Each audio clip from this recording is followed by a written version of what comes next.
All right, so let me go through the rest of the card. I also got a couple of cool clips to play for you guys from the weekend before this match as well. But the other thing I want to review slightly in depth, I'll play a couple clips, is the JR stuff. So Jim Ross, this drama of Jim Ross stems from the whole Diesel and Razor Ramon thing.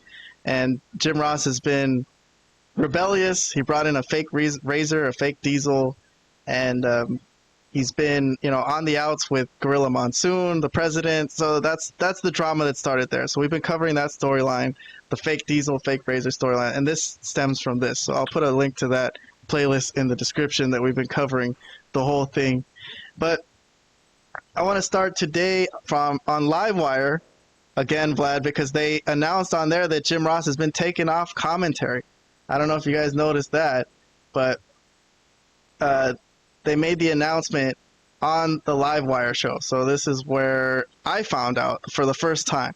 Because I don't know where exactly they announced it for the first time, but I found out from Todd Pettingill. So here's how it sounded again. Back to Livewire. Tomorrow morning on Sunday Morning Superstars, you will hear from Jim Ross for the very first time. He'll tell you how he feels about being replaced on Raw by Vince McMahon. Vince is back on Raw, and Jim Ross is none too happy about it. You are watching live. All right, so they announced it on Raw, which is not tonight's show, not the Buried Alive show, but tomorrow, the day after, Jim Ross is not supposed to be on commentary.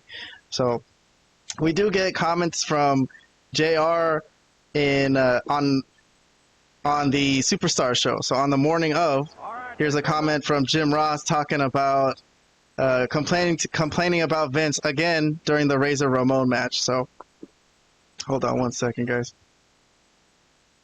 So electric tomorrow night, but I'm sure that Vince McMahon will be the one that'll do the interview instead of me, the one that's bringing Bret Hart back to the WWF.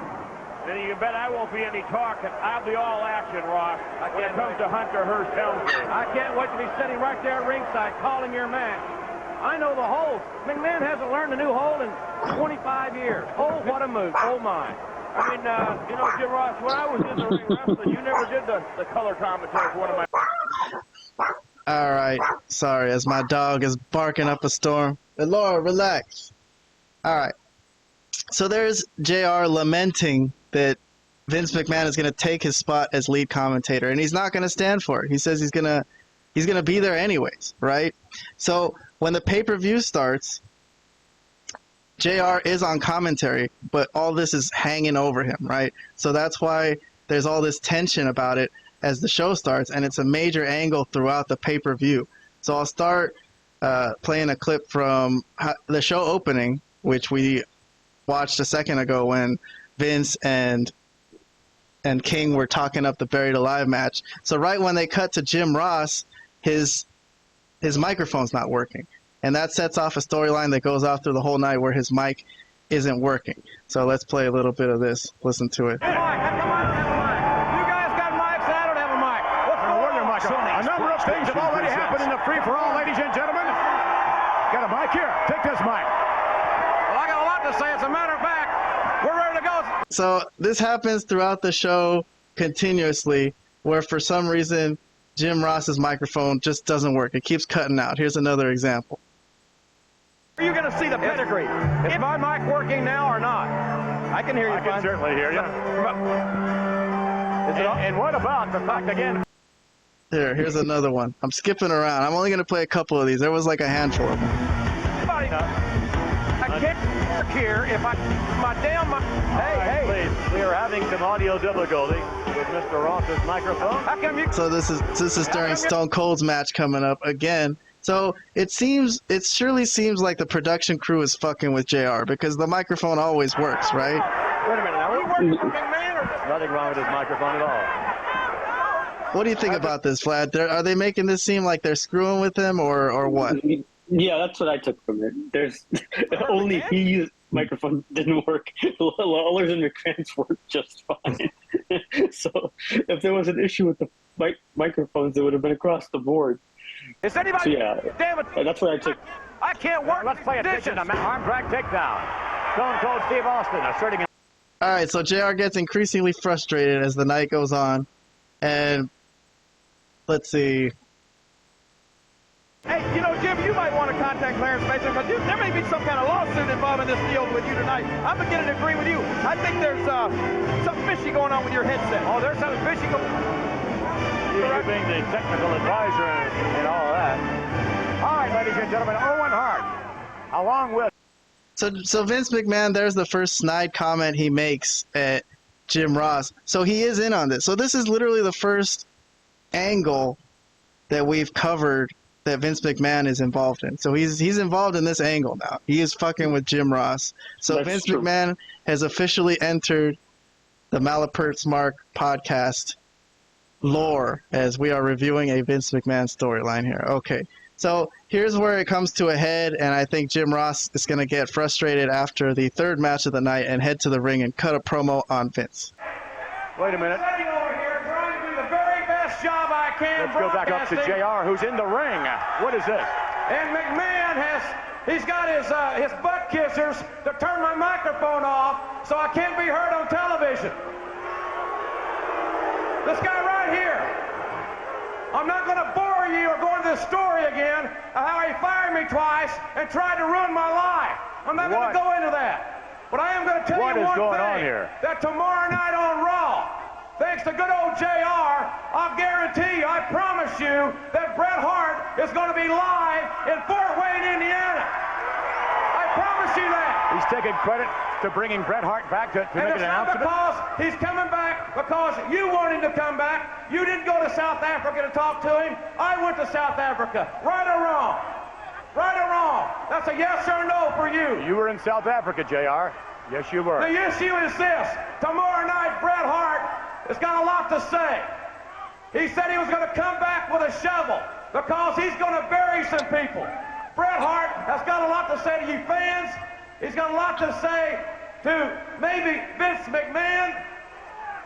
And he's got some more things, I think, for the World Wrestling Federation champion. Bottom line, Bret Hart will be uncensored tomorrow night. Now, seeing as though the egotistical maniac who owns this company has screwed up the microphones, and he talks out of both sides of his mouth anyway, you need two microphones. You take this one. I'll see you tomorrow night on Raw. Good catch, Vince. Here, King. There you go. So there's an arrogant look on Vince McMahon's face. He's not upset at all that Jim Ross left.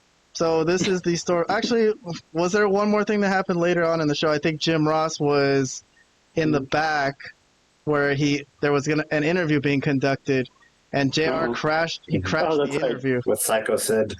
With Psycho Sid, and he crashed the interview, and he wanted to check if the microphone worked. Thank you, Sid. Go ahead, Doc. Good job. Thanks, Doc. No problem with the microphone then. No problem at all. And yeah, so Jim Ross went to that interview. He's like, you see, so your microphone works. So it's only my microphone that wasn't working. All the other microphones are working. All right, so that's our storyline today. So the Jim Ross storyline, it's going to come to a head tomorrow, I guess, when he's going to show up for work when he's not supposed to be there. I'm interested to see what happens. I don't know what happened. But for this angle today, let's see what our ratings were for this. Thumbs up from me and Robert. All right, we thought this was good. We both liked it. Vlad with the half thumbs up, I guess. Kind of liked it. Not a very high rating, but something positive for him. Let's start with Robert on this one. Thumbs up. What do you think of JR's storyline today? That's good. I do think this was 100% a work because if it wasn't, Vince McMahon would have shown a lot more actual, anger and frustration. So he this was all planned out, but it was executed that shows that he's in on it. Yeah, he's in on it for sure. But it was all executed well, so I enjoyed it. Okay, all right, Vlad. A little harsher review for you. Let's see what you think. I mean, it was all right. I'm not harsh. It just was what it was. It was cool, but I bought Jim Ross's anger, but I didn't buy Vince McMahon kind of being nonchalant the whole time as one of his employees is just giving him the business, telling him that he's a piece of shit, basically. A piece of shit boss that's fired him twice before. I don't really think that would... Yeah, you don't buy that as his way of trying to fuck with JR to get back at him? Well, yeah, I mean, that would be his way, but would he even, if he was really pissed off, he wouldn't even let him broadcast at all, right? Just to say, Jim Ross is no longer broadcasting, on Raw or any pay-per-view or whatever, But it was cool. I mean, like, another thing is, like I said, I don't want to boo Jim Ross. I don't want to hate Jim Ross. So this whole Jim Ross turn heel thing has always been a weird thing for me. So, but this was okay. This was all right.